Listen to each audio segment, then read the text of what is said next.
Greetings from the Witch House to all devotees of the disturbing, connoisseurs of the creepy, and aficionados of the awful. I am your host, Doctor Gallow. Join me tonight for another original tale of terror, and subscribe for more of the same. Now, on with the frights.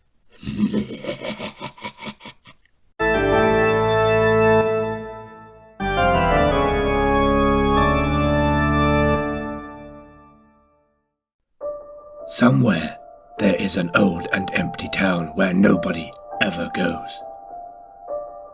It doesn't appear on any map, and it's just far enough away from its closest neighbors that travelers and tourists seldom notice it, and those who do drive on.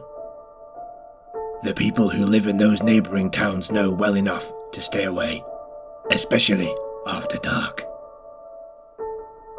What few visitors have ventured to its border have not stayed long. There is a sickness to it, they say, an atmosphere that is unquestionably unwelcoming for humans or, indeed, any living thing. No birds fly above, and no animals can be heard in the woods and fields around it. The empty buildings have rotted and warped over time. Wooden barns creak like old bones, and lean over oddly, where their sides have sunk ever deeper into the ground beneath. The earth is very soft here, soft enough for buried secrets to scrabble their way back out, but that's for later. The few brick houses are always dark, even during the day. The windows remain largely and uncharacteristically intact for such an abandoned place, save for those the elements have cracked and shattered. There are no children nearby brave enough to stone them out. There are sometimes pale faces behind the panes in upstairs rooms, they say. The pumpkins they carved all those years ago have long since turned to dust. The paper lanterns and cutouts of ghosts and spiders blown away to naught. The banners and straw witches are all gone. There is nothing left to remind anyone what night it was when that little town turned sour. They had banded together to make it one they would never forget. The children had dressed themselves in spooky and devilish finery. The adults had made sure the store had ordered in beer and booze of plentiful supply. They laid out the tables under the light of the moon in what passed for the town square, and had themselves the very best of times.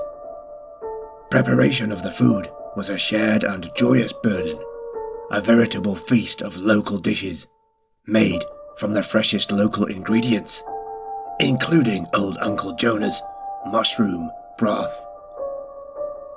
All 31 of them had left for bed with a bellyful, and the taste of it lingering on their tongues, but none had been allowed to help him make it. Oh no, it's a secret family recipe, he'd said.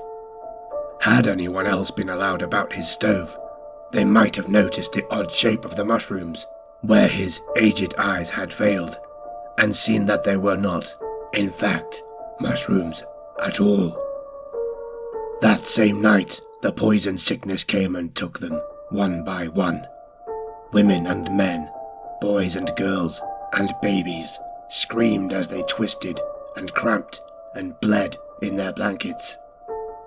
By morning, there were 31 dead bodies, and, left behind by those cold, ruined vessels, 31 ghosts. The ones that hadn't gone to the party, the ones who'd lived, didn't stick around the spoiled town for much longer. They were the first to hear the whispers and giggles in otherwise empty rooms, or see children they knew to be dead staring at them intently from dark street corners. They were the first to feel cold fingers about their throats while they slept, and to wake up, choking in the dark. Soon, the town was home to none but the dead. And the living, well, they kept their unspoken promises to one another, and honoured that covenant born of fear and tempered by a longing to forget. They didn't speak of that night while they made their new homes, nor did they tell a single soul about the things that now dwelt in those abandoned, unlit streets. Until one of them did.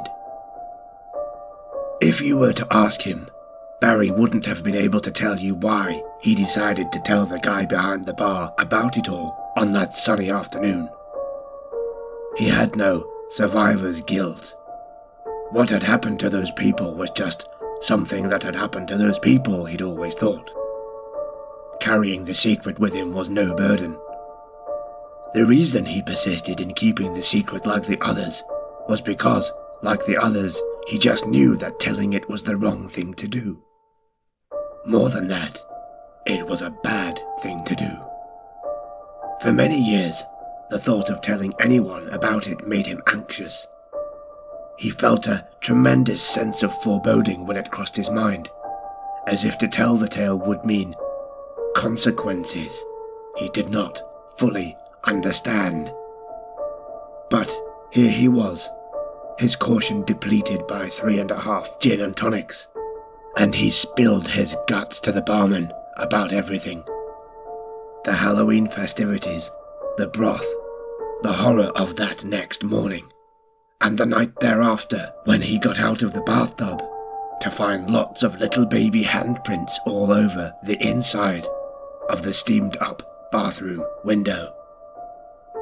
Barry finished his 4th drink and made his way home, and he didn't really think too much about what he'd done at all after that. The bartender, however, thought about the story a lot, for not one night passed after his encounter with Barry before he, too, started to see the tiny handprints all around the windows and surfaces of his apartment. It was the ones that appeared slapping into the mirror as he shaved that really got to him, and he gave himself a nasty cut under the jawline. When his wife saw the blood, she asked him how he'd managed to do it so deep, and he told her the whole story all over again. And there it was. Another thread, another strain, out there in the world. It was a year before the bartender fell off the stepladder. He was tired. The awful wailing kept him awake most nights, and the unseen things that pushed his coffee mugs off the counter to smash against the kitchen floor at least a couple of times a week were determinedly cruel. Whether he wobbled and fell in sheer exhaustion, or was given a nudge by a hidden hand, only he could tell you. But the truth died with him when his temple cracked against the coffee table edge as he landed.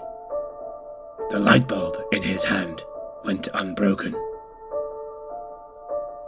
The bartender's ex-wife is still in the convent. She doesn't speak to anyone anymore, and her sisters presume she has taken a vow of silence. In truth, she so desperately wants the things that drove her from her home to leave her alone that she keeps her mouth shut so as not to attract their attention. After she left home, and her husband with it, and before she stopped talking, she told a friend from work what had been going on. She told him that it had all started with the bartender's chance encounter with a stranger one day, and that damnable story he'd been told. She relayed it to him as best she could remember, and within the week, her friend had cut his own wrists, once the dead man with the black, lolling tongue, who stared at him from the foot of his bed, had become too much to bear. There are fewer than 31 ghosts in that town now. Soon they'll all be gone, unchained and eager to spread their misery to the living. Their freedom comes from a simple transaction. Their story listened, the listener sought. The latest escapee has travelled very far to keep up their end of the bargain. He was despicable in life, and the townsfolk had no clue as to the horrors he perpetrated on the unwary waifs and strays he managed to entice into his parlor. He had a penchant for restraints and rusty tools, and hiding in the dark. One can only imagine how keen he will be to meet someone who can bleed again. He didn't send his thanks, but I'm sure he'll pass them on directly and very, very soon, dear listener.